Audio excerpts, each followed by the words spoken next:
What's up? Thanks for checking out the channel. Today we're talking about adding a signature to the Gmail account. So check out the video, like it. If you like it, subscribe for more content like this, and let's go. All right, so yeah, let's dive into how to set up a signature in Gmail. So we'll bounce to our inbox, get logged in. The next spot we want to go is up to this settings cog right here. There's going to be some short settings that you can mess around with, but we want to click on see all settings.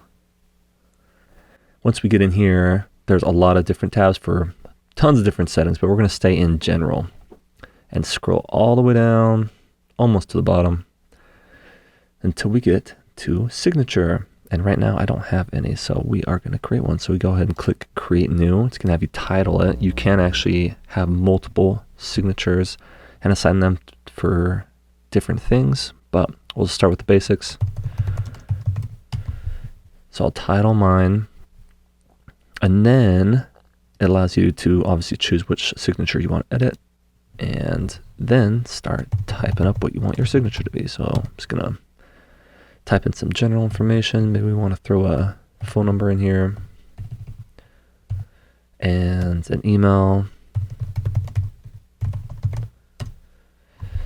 Then once that's done, we can start actually editing it. So if you wanted to change the font, you can choose from a bunch of different fonts. I don't mind sans serif, but I do like to bold it. You can also format it with some different colors, clicking on this option. This gives a background color. I'll give you a look at what that looks like. So if I do like the background green, for example, and then I throw the text white, and it pulls up like this.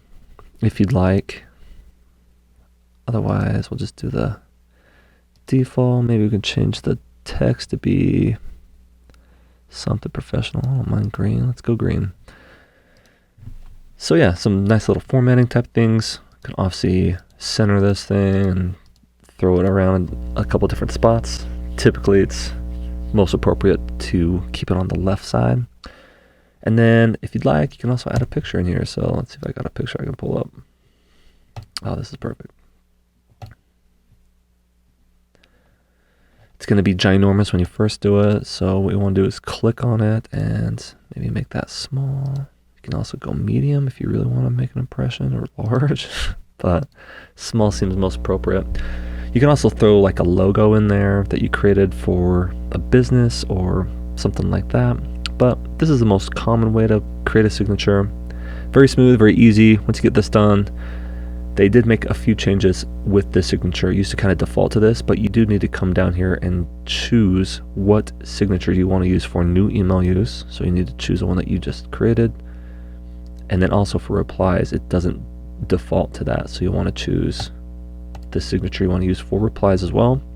And then I always choose this. Otherwise, your signature will always be at the bottom. This will actually push it above the last reply line, meaning if someone sent you an email and then you reply, it'll go with your reply, which is the most recent message, rather than pushing it all the way at the bottom all the time. So this just kind of keeps it fresh and up top whenever you reply or send a message, which is nice. So that's good. But that is about all. Again, you can create multiple ones.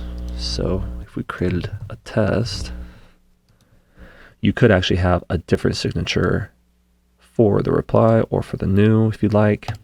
But for the purposes of keeping it pretty simple, I stay with one and make it happen, and then obviously make sure you select these two options. And lastly, don't forget, after you get all these settings pushed, to scroll all the way to the bottom, click save changes to make sure that your new signature is saved. And then when we set up something, we have our newest signature ready to roll. That's it. Hey, thanks for checking out the video. If you like it, definitely hit the like button and subscribe for more content like this. If you have questions or want to see other videos, let me know in the comments, and I'll catch you on the next one. Peace out.